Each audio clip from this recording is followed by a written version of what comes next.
insecurities, all the things that the enemy, the devil tries to use to keep us from moving forward and being alive and being awakened to the things of God. Thank you for what you're doing this morning. I pray blessing. Thank you for a new year, God, that we made it. We made it. And, we believe that 2018 prepared us for what you have for us in 2019. And we just love you in Jesus' name. Amen. Amen. Yeah. You can be seated. Just want to let you guys know, starting tomorrow, we want to finish our fast strong. I know some of us are fasting. Some of us need to fast. And however you're fasting, whether it's a meal, annual fast, whether, I know some people I heard that they're going to do all water this week. They're just going to push away from food. They've been doing the Daniel fast and they thought, you know what? I'm just going to push away and believe for breakthrough. This is not about losing weight. This is about connecting with God. Okay? Yes, you might lose weight, but that's not our objective. Our objective is to connect with God, to see what He has in store for you for this year. So, starting tomorrow, we're gonna have prayer from 6 to 7 in the morning. Anybody that is free, that you're going to work, if you want to stop by, we'll have the doors open, we'll have music going on, and we're just gonna pray. You can come in for 10, 20, 30 minutes. You can be here for the whole hour, and we're just gonna believe we're gonna finish this fast strong. Tell your neighbor, finish strong. Kind of hit him. If he's not fasting, he's in. Amen. Well, this morning we want to continue the series on connecting. We talked about connecting with God last week, and we want to talk about connecting with people. Last week we talked about connecting. We know how to connect to our phones. Remember, our devices. It's easy. We do it every time. We do.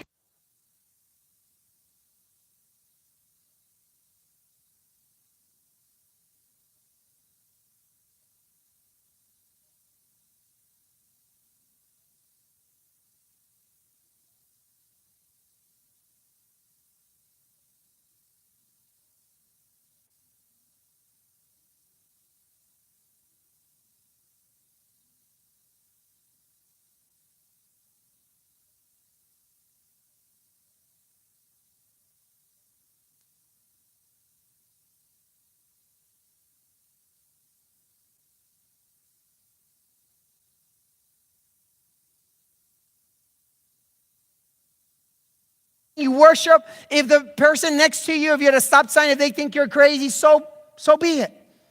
Have you been worshiping or praying and you turn around and people are looking at you like, it's like, I'm like, oh, who cares? I won't see them again until they come to church. You're the one that, yeah, it was me. So we got to learn how to connect with God. And so, I want you, every time you connect to your phone, it doesn't matter at home, in the car, at work, when you're about to go to sleep, you just put it, you say, God, I've connected this phone so many times today. How many times did I connect with you today? And if you just put it away, say, God, I'm going to take 10, 15 minutes before I go to bed, I'm going to go and connect. Go for a walk, go into your living room, go somewhere and say, God, I can't go to bed without connecting to you. So every time you connect to your device, you need to ask yourself, God, how many times today have I connected to you? And so today, I want to talk to you about connecting with God. Having the ability to connect, because it's important for us to really, in order for us to fall in love with God and to fall in love with people, we got to connect. I can't tell you when I fell in love with God. I can tell you when I received God in my heart, when I connected to God. But I can't tell you the day that I fell in love with my God, my Lord, my King, my Savior. I can't give you the hour, I can't give you the minute, I just fell in love with Him. And so many times, when we go through life, we feel like when we're doing things, we don't know if we're really falling in love. Like, I can't really tell you when I really fell in love with my wife. We've been married 27 years. I can't tell you the day, the month. Yes, we got married. I said yes. But there was a love that was deep, a love that you're willing to do whatever, anything and whatever because you care for her, because you love her. But I can't tell you when that happened. Because I brought her coffee. I bought her a gift. We fought and I said, I'm sorry.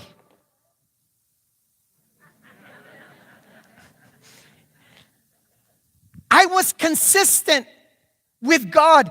And when I received Christ in my heart, I went to church, I prayed, I evangelized, I went out to the streets and passed out. As fearful that was and as hard that was, I went out to 10th Street and I passed out cards and invited people. I got in the bullhorn and started preaching. It was the craziest thing. That's one of the most scariest things. You're out there on 10th Street with a bullhorn during the late 80s, early 90s when you can still do that. And it was kind of the place to be. And I'm there preaching. And I did all these things, but I really don't know when I really fell in love with God, apart from I was consistent. And somewhere in my journey, I just fell in love with Him. I can't tell you that it was this. I can't tell you that it was evangelism. I can't tell you that it was prayer. I can't tell you that it was a fast. I really can't tell you where I fell in love. All that I know that somewhere in my journey, I just fell in love with Him. Because I was consistent in doing the right thing. And it's the same thing with your marriage and the same thing with anything else. If you're just consistent, don't quit, don't give up. You get to a place that you begin to love and you begin to trust. See, some of you trust your pastor. Some of you still don't trust me. What's the difference? I preach the same message. It's because for some of you, I connect more than others. And I can't tell you when you begin to trust me, except that there was somewhere in the journey as you've been coming to Freedom Life Church, that somewhere in there, because you kept on connecting and connecting, you begin to trust your pastors more. But you can't give me a day. I promise you probably can't give me a day. You can't give me a situation. You can't give me, but because we were consistent, there's something about connecting over and over and over and over again, that somewhere down your journey, you fall in love. I mean in love. I'm not talking about emotions and feelings. I'm talking about you're willing to give your life. Even if they don't give back to you, you're willing to sacrifice, even without a return. That's love. That's what Jesus gave to us. That's the kind of love that God gave us. Are you with me? And we need to learn how to connect to that degree that we say, God, I want to connect with you. I know last week, I thought, man, I know that ladies were taking notes and, but last week I mentioned that in 2018, I felt like God challenged me because I wanted to connect with my wife. God said, give her 52 gifts, one per week. Ladies, I want you. Maybe some of the ladies should do that for their husbands. Amen. Yes. Thank you. Instead of saying, well, he never gives me anything, never takes me out, you take him out. You know what? It was great. My wife and I gave her, and you know what was so awesome? She didn't even know I was doing it. She just thought, wow, another gift. Wow, another gift. But I didn't say, babe, God told me, and I hope you appreciate it. And I didn't do any of that. I just every week. And then when I forgot, I make up for that week. Why? Because when you're consistent in anything and doing the right thing, there's something that happens. You fall in love. You're more committed. You're willing to serve more. There's something that happens in your heart. I can't tell you when that happens. I just can tell you that if you're not consistent, if you're not doing the right thing over and over, it's never going to happen to you. You always gripe and complain about her or about him or about your job, about your boss. You have to be consistent in doing the right thing to change. Tell your neighbor, be consistent. Listen to Jeremiah 29:11 and 12. It says, you will seek me and find me when you seek me with what? all of your heart, not just part of it, not just when you want something, right? Your kids only serve you when they want something. They wash your car without you asking them. You're going, what happened to my son? Where did, you're not my son. And right away, it's like, okay, what do you want? Seek me with all of your heart. I will be found by you, declare. Listen, there is a promise. It is a promise. God says, when you seek me, when you're consistent, you will find me. When you go after your spouse, when you go after something with all of your heart, you will find it. When people go after sin with all their heart, they find drugs. You can move to another city. You'll find drugs. Drug is not the issue. Heart is the issue. If you're going to fall into immorality, it doesn't matter where you move. No matter if you don't see him again or see her again here. Wherever you move, it's a spirit. It's a heart. You'll find someone else. Because your heart is seeking for that. Whatever you go after. Talking about connecting. Before Jesus started, or as Jesus started his ministry, you know what Jesus did? He went looking for the 12 disciples. Before Jesus started his ministry, he wanted to start his ministry by connecting with people. You were never meant to do life by yourself. Okay, let me say this to spouses. You guys are one. I hear people say this in 15 years of ministry, 20 years of ministry. Well, I have my wife. No. I'm glad but you need people outside. I'm glad your marriage is great. But you need people outside to connect to. Are you with me? Okay? And we need to learn how to, and here Jesus goes out and finds Simon and finds Andrew and then James and he finds John and he goes out there and he's like, I want to connect with people as I start ministry because I want people to come with me, to do life with me because I have something that they need. See, that's why it's so important to do life with people because you have something they need and they have something that you need. Listen to Mark chapter 3, verse 14. It says this, Jesus wanted them to be continually at his side as what? His friends. Isn't it amazing? I know we think about the disciples and we think, well, it's about casting out demons, it's about evangelizing, it's about preaching, it's about healing the sick, and those things are awesome, and we're going to do that. And this church, we're going to see that. We want to see that. I'll be preaching the supernatural, raising the dead until Jesus comes back or Jesus takes me home because it's part of who we are, but that's only a byproduct of friendship, of love, of connecting with someone. And here Jesus says, I want to connect them, not because I just want them to do ministry. I want to have friends. I don't want to do this by myself. I don't want to do life by myself. I don't care how famous I get. I want some people to come with me. I want to show them. I want to give to them what my Father, my Heavenly Father has given to me. Listen, if you've lost your passion, whether you're 15, whether you're 50, whether you're 25, listen, you got to get it back.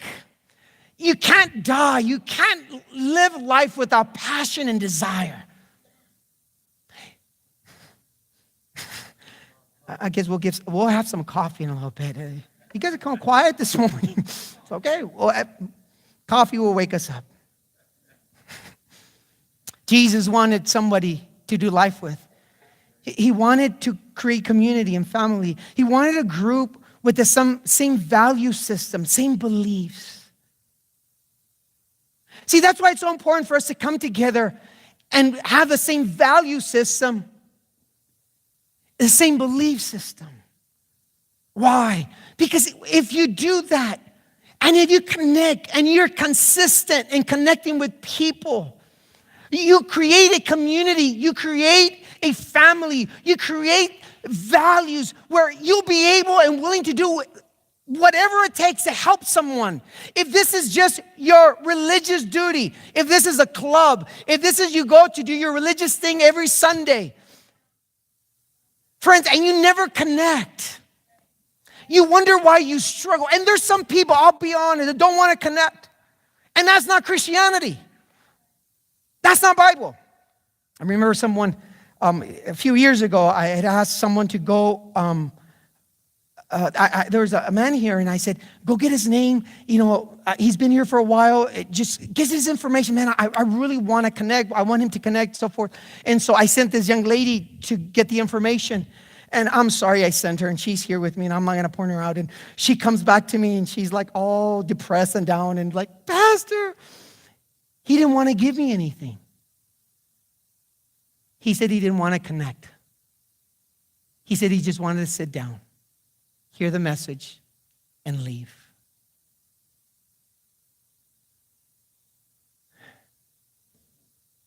Wow.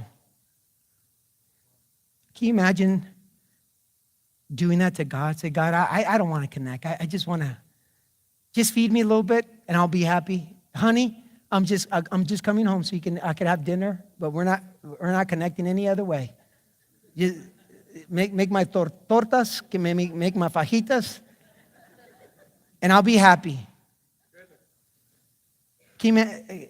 Well, connect with people. Let me give you a statement. Write it down. Just remember, we cannot really connect with people until we are emotionally involved. You cannot connect with people until your heart is involved.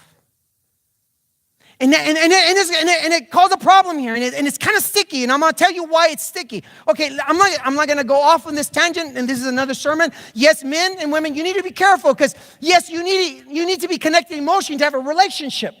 But that's when men and women, you need to know boundaries, that you can't connect too much. If you're married, hello? If you're single, you can't connect to a married woman too much.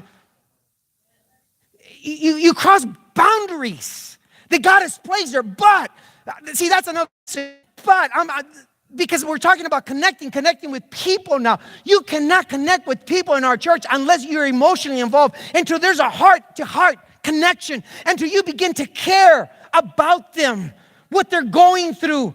It's not just, hi, how are you doing? But you really don't know. You really don't want to hear how they're doing. It's just become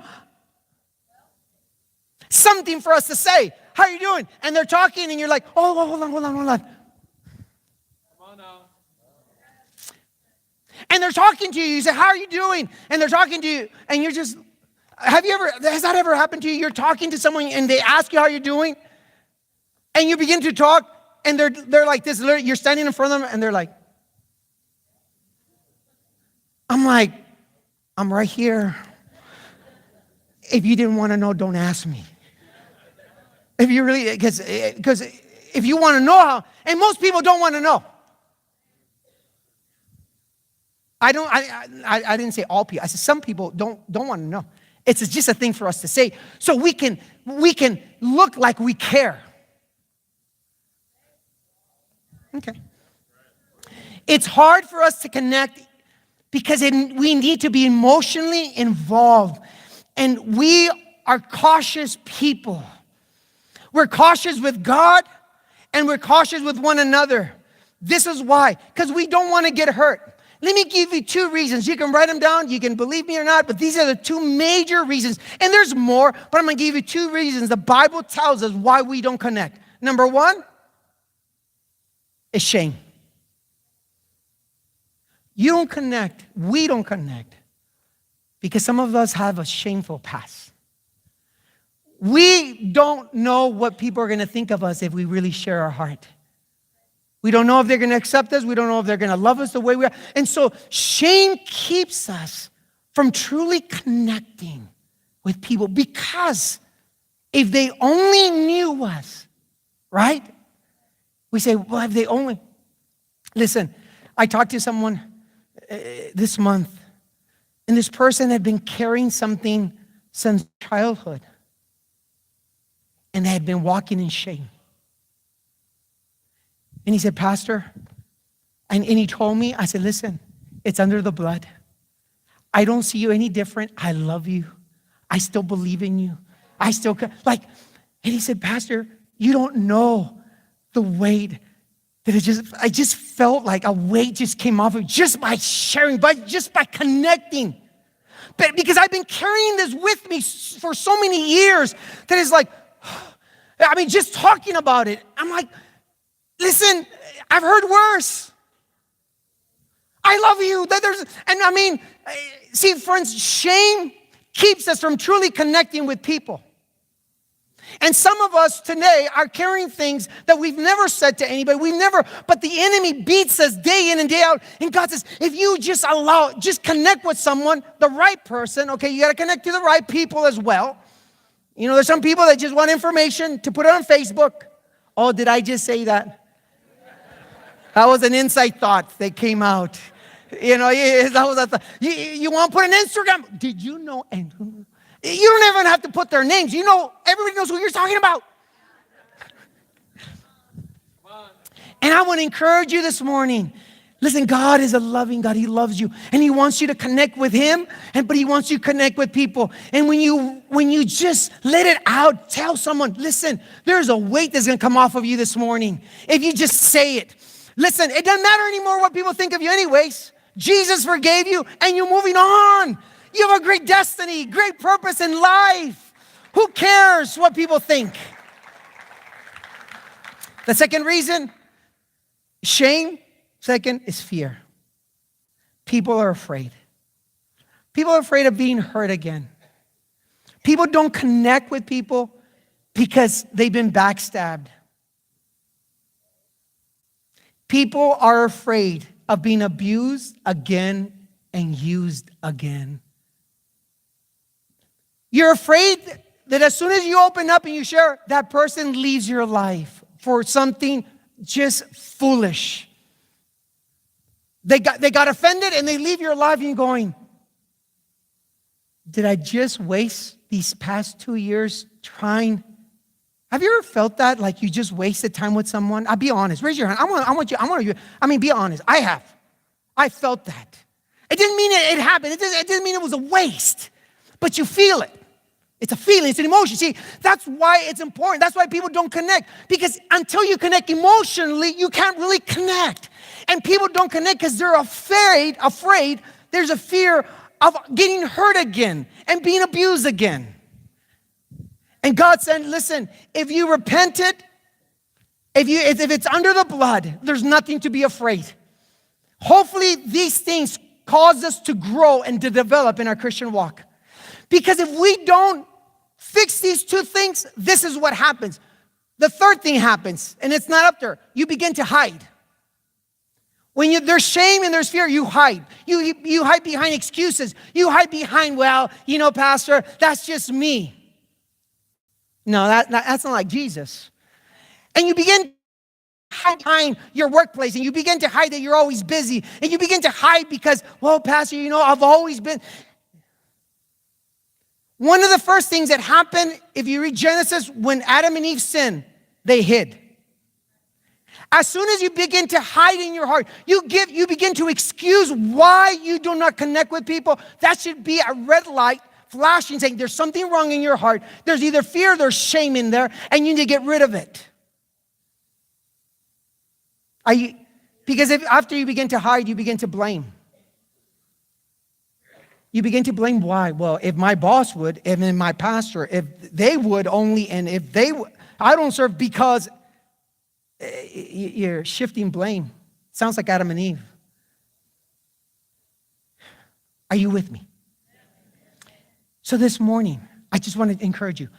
If it's under the blood, don't let shame and don't let fear keep you from connecting with people. You need to connect. That's why God brought you. He didn't bring you here to hear a message and a sermon. He brought you here to connect with Himself and with people that are going to help you grow and develop in your Christian walk.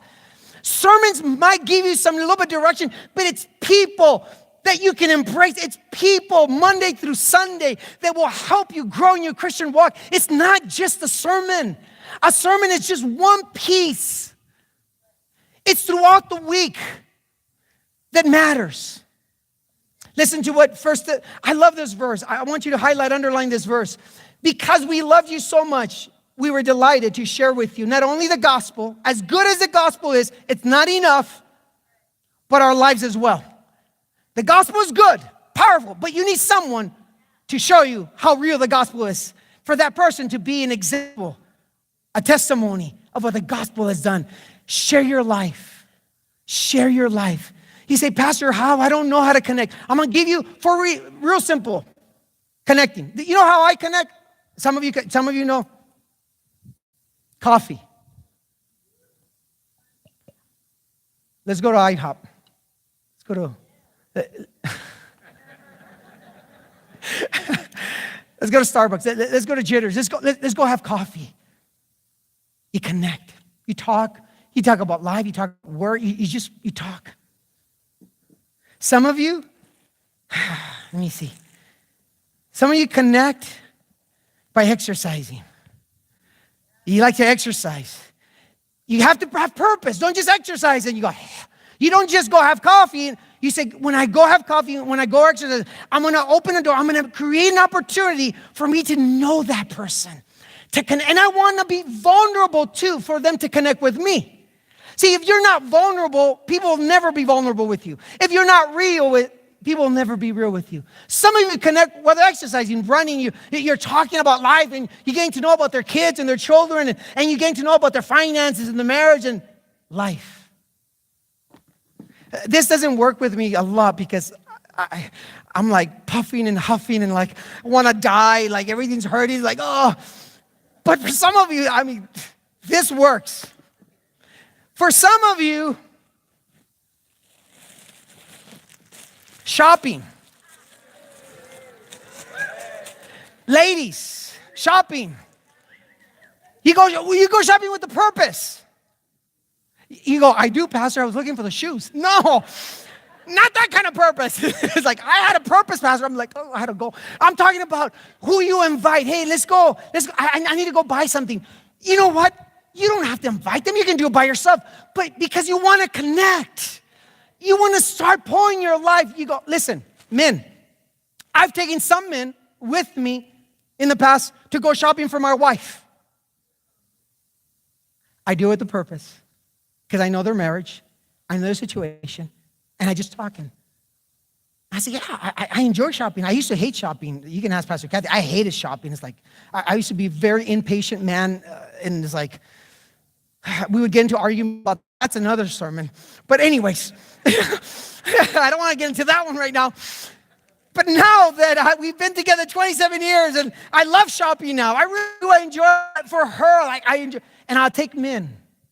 And I begin to pour into them during shopping. Not even I'm shopping for her. Some people, oh, this is awesome, right here. Some of you connect cooking, barbecuing. Okay, yes, I know it's pink. Like, don't. Hey, doesn't matter, right, Jose? Don't matter. You go,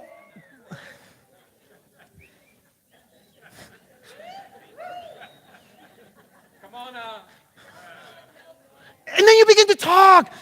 You talk about football. You talk about that, and you talk what they like, and you begin to, and little by little they'll begin to open up to you, and you open up to them, and you say, "Well, Pastor, when did you really connect with certain people?" I can't tell you. I can tell you that I was consistent.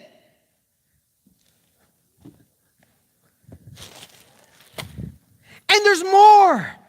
I just gave you 4 things. Listen, church, if you're not purposeful in connecting, you'll never connect. Well, nobody loves me. Nobody cares. Nobody invites me anywhere. Invite somebody for the Super Bowl. Invite somebody from the church, from your workplace that is not even saved. Invite them and show them you can have fun without beer and alcohol and drugs and sex and all that.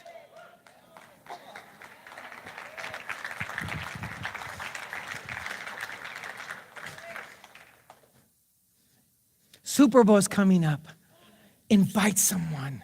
Well, I'm going to see who invites me.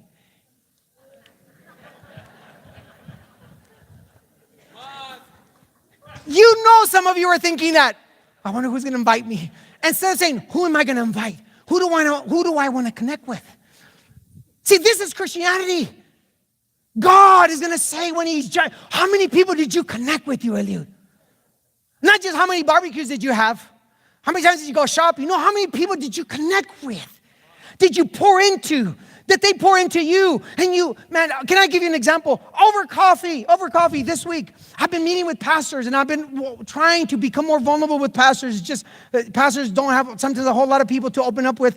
And so I went out with someone this week, actually with two pastors, but one of them, we started talking over coffee, Starbucks. And I started opening my heart to him about my kids. And he didn't know the story about the adoption and just everything. And then he begins to open his heart and the struggles he's had with his kids. And I'm like, Lord, this is good. He's beginning to trust me.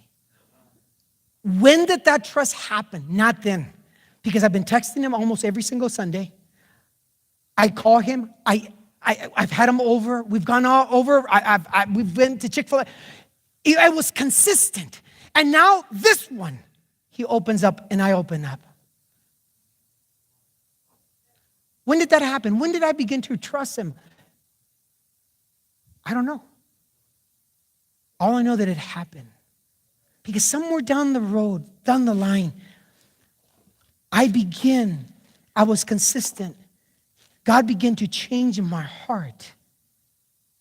And he began to tell me, Eliud, you need to be vulnerable. You need to be real. Because most people are not real, including myself. We're not real. You look awesome this morning. Some people look, but they get home, los cuernitos, the little horns come out. I know, because I hear it. Spouses tell me. And it's not just ladies, okay? Ladies, it's men tell me. You're awesome here. You look very innocent. Do not hit your husband. He's talking about me. Listen to John chapter 13, verse 34. It is amazing, amazing, amazing, amazing, amazing. You ask yourself, why should I really connect, Pastor? I know you're telling me but why? Why should I connect with people? Jesus tells us why in John chapter 13. He says, so I give you now a new commandment, which was not new, but it was new for them because they really had never done it. They had heard it, but so it was really new to them, and it might be new to you today. Love each other. Listen to what he says. Love each other. Connect to each other. Just as I have loved you or I have connected with you. For when you demonstrate, meaning when you see it, when you do it, when people see that you are connecting, that you're loving, that you're kind, that you're gentle, that you're not mean and rude, and you're great at church, but at school, young people, and at work, you're just mean and you're just grouchy and it's like you're impatient and nobody wants you around. But he says, when you demonstrate this, the same love I have for you by loving one another, listen to what Jesus says, everyone will know that you are my true followers. Other translation says you're my disciples. How will people know? How will the world know that you are my disciple? Jesus says, is by the way you connect to one another. How you love one another. Not by signs and wonders and miracles. Not by how awesome we worship. Not by how awesome people preach. Not how awesome No. That's good and great, but Jesus says, no, it's not that. He says, you want to turn your city upside down? You really want to make an impact at work and at school? You really want to make an impact? Jesus says this. He says, start loving one another the way I loved you. Start connecting. Start doing, start forgiving, start helping one another. The world will see how you love one another and they will believe. God will change your hearts. So go shopping with people. Go jogging, cook with people, go have coffee, do all these things and more. Listen to the statement. Can I have some finishing music, some connecting music? Listen to this statement. It should be up there. My motivation or our motivation, for connecting with others should always be love. Not because I want to raise, not because I want my boss to do something for me, not because I want my wife to do this, not because I want my husband, not because I want my kids to obey me, though that's good and all, but your motivation for connecting with people should always be love. Because love, even when they don't return, even when they don't give back to you, you say it doesn't matter because I'm loving you the way Jesus loved me. And there's so many years that God poured into me and I never gave him my heart. I never gave him my attention. I never gave him my time. See, your motivation for connecting should always be love. Well, Pastor, but you don't understand. He never or she never, it doesn't matter. Hold on. It's not about what they do. It's not about what they do. It's about you. It's always. Listen to the next statement. I don't connect for me, but for you. God didn't connect to us for us or for himself. He connected because of us. He knew what we needed. And you connect for people not for yourself. You connect with people because you have something to give them. You've been through experiences, you've been through tests, and you've been through trials, and and you said, Pastor, I want to connect. God, I want to connect. I want to connect because when I do, remember the promise that God gave Abraham in Genesis, that through you, all the families of the earth will be blessed. I want to connect because I want to bless people based on what I've been through, gone through, experienced. I have something to offer someone. And so I will continue to be consistent. And when people say, when did you connect with that person? You go, I don't know. When did you trust that person? You go, I don't know. I just was consistent in doing things with them. And somewhere down my journey, I just trust you now, Pastor. Mom, I trust you. Dad, now I trust you. Because Dad was there for them over and over and over. And the kids, there comes a day when the kids say, Mom, I trust you. Dad, I trust you. Just because we're parents doesn't mean they trust us. They might respect us. They might fear us in a wrong way. But it doesn't mean they trust us. It doesn't mean that they can say, I can come to my dad and say anything. I can come to my mom and say anything. Because some of our kids, some of our kids don't think that way. And I know they're going, boy, it's their fault. No. Sorry. No. I know they have decisions to make. I understand they have their own free will, and I know all that. But you say, God, what's my response? Why don't they open that? Where's the area that I need to change? Because if we keep on blaming, like remember we talked about, you'll never connect and they'll never become vulnerable. And it's hard to swallow, but anytime someone does not connect with you, you say, God, what am I doing? Or what am I not doing that I should be doing for people to open up to me? Connecting is powerful, and I'm going to finish with these verses. Listen what connecting does. Matthew chapter 18, verse 19. Again, truly I tell you that if two of you on earth agree about anything they ask for, it will be done for them by my Father in heaven. That's why the devil doesn't want you to connect, because there is power. Let's all stand. Let me give you another verse in Genesis chapter 11. Listen to this one. The Lord said, if as one people speaking the same language, they have begun to do this, then nothing,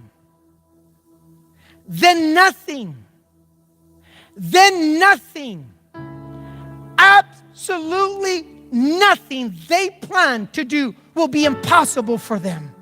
Listen, church, We can take over our city and we can make an impact in this valley. Because when we come together with one mind, one heart, one soul, one spirit, God said nothing is impossible for FLC to do.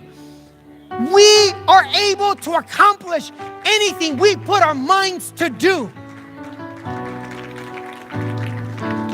We want to pay off this building, a little bit over $300,000. God says, if you put your heart and your mind together to do, you can do it. You want to change this city, you can do it. Can we make an impact in the school system? If we put our hearts and our mind to do it, we can do it. That's why, church, that's why the devil doesn't want us to connect. The Bible says, a house divided cannot stand. His greatest job, the devil's greatest job is to do one thing, and that is to keep you disconnected. Disconnected from God and disconnected from people. However he does it, through sin, to pornography, to alcohol, drugs, whatever it is. His greatest job, and if we are aware of that, his greatest job is for you and I not to connect. His greatest job is to keep us from connecting to our God. And God says, I need you to connect with me. I need you to be empowered. I need you to always be powered up, because you never know when someone's going to need you. You just never know. Amen.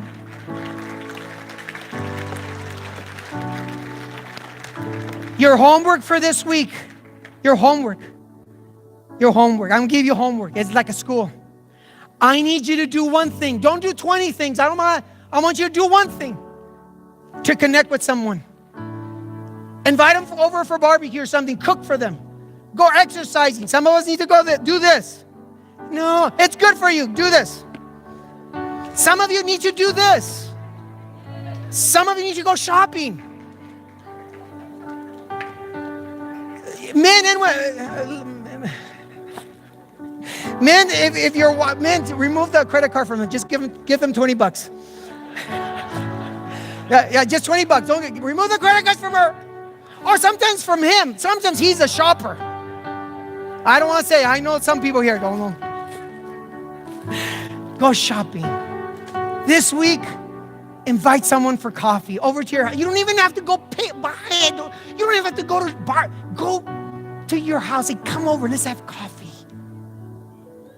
The reason we're having coffee is because we're not a diet, but we are fasting. A week from now, I'll invite you for fajitas, but this week I'll invite you just for coffee. I'm going to close. I'm going to pray. But I don't want to leave without giving an opportunity for somebody if they need Jesus. You've never connected to God, ever. You've never given your heart to Jesus. This is your morning. I'm not going to ask you to close your eyes. You know why? Because I want shame. Remember, fear and shame. I want that out of your life forever. And the way you do it is by just facing it. We've all done it. I've done it in so many ways, in so many areas of my life. I have to face my shame, and I need to face my fears. So if there's anyone here this morning, you say, Pastor, I just need to connect with God first. I've never connected with him. I've never given him my heart. He's never become my Lord and my King. If that's you this morning, this is the greatest time for you to do it. Could you just raise your hand? I just want to see if you're here. If you're not, if everybody's saved, I'm good. But if there's someone here, thank you.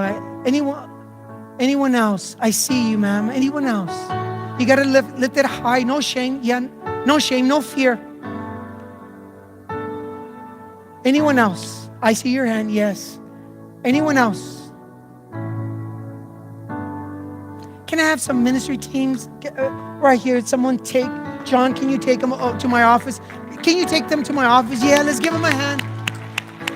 Yeah. Yeah. Yeah. Yeah. Jesus. Yeah.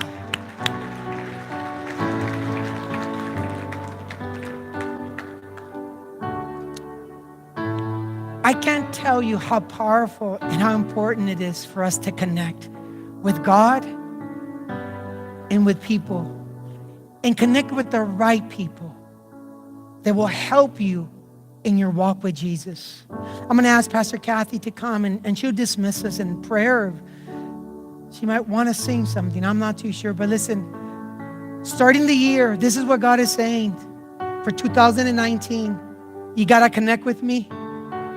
Worship, prayer, wherever you're at, confessing the word. You connect by confessing over your life the promises of God. You just connect to God. And the second thing is you connect with people. You say, I'm going to do one of these things that Pastor said. It might cost me a little. It might cost me coffee. It might cost me. I'm going to invite them, and I'm going to buy them something just because I want to connect for the purpose of love and trust, for them to open up and both of you succeed.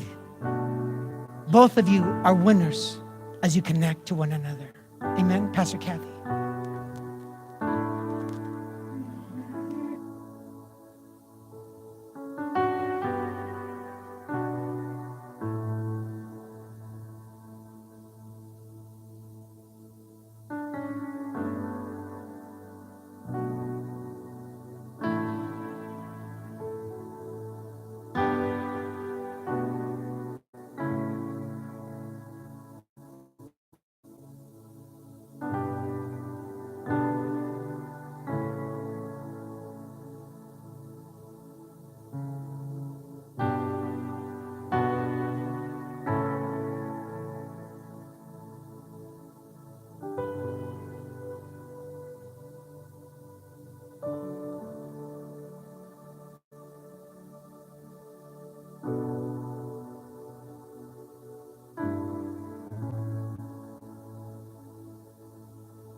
Speaking truth when I can't find it.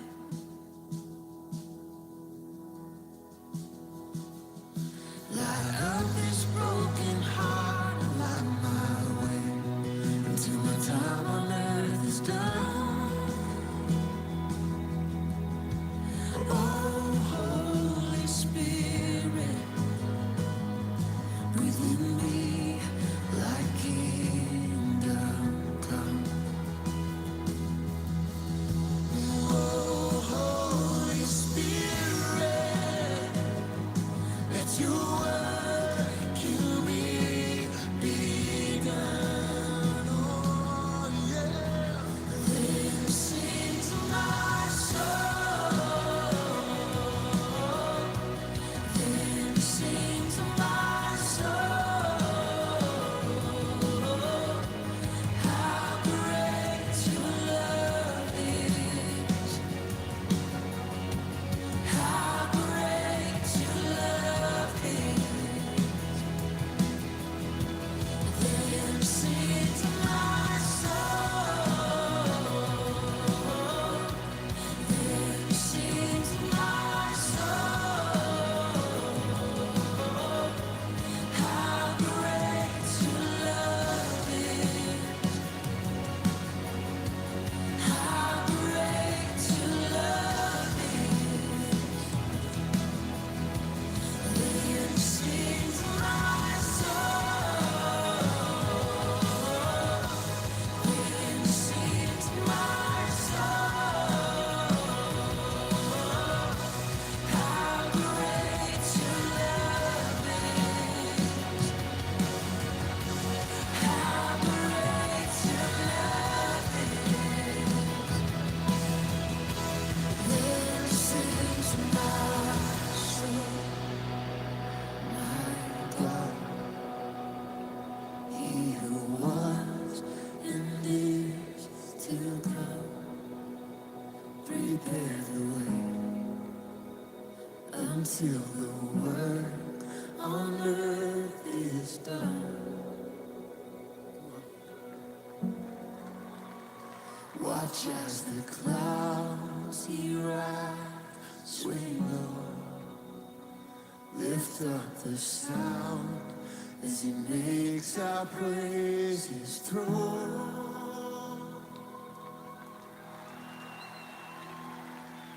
Behold the Lord, our God, will lead us home.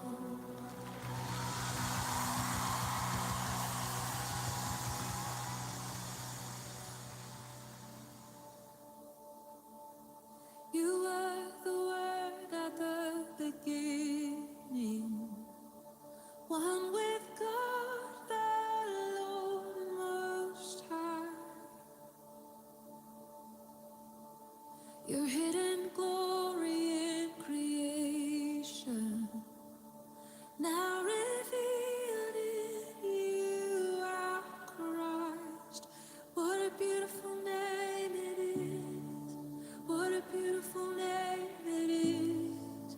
The name of Jesus Christ, my King. What a beautiful name it is. Nothing compares to this. What a beautiful name it is. The name of Jesus.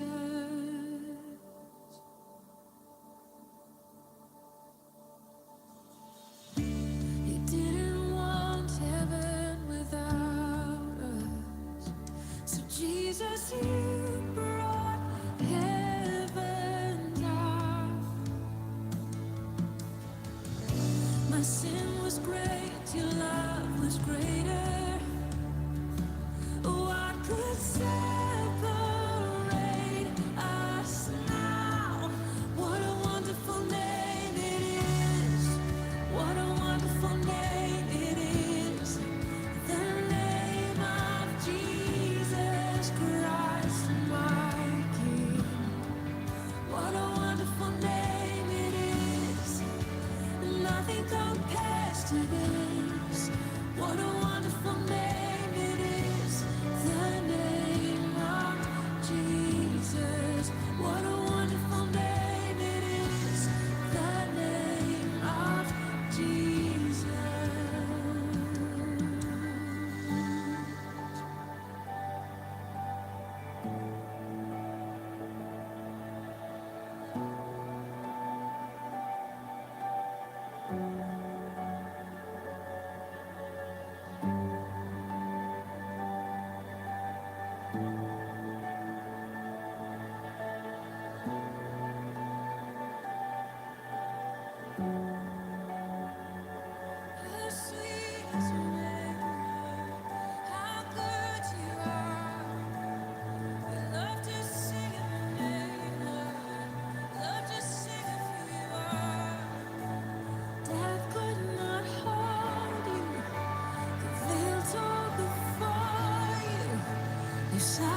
Heavens are roaring.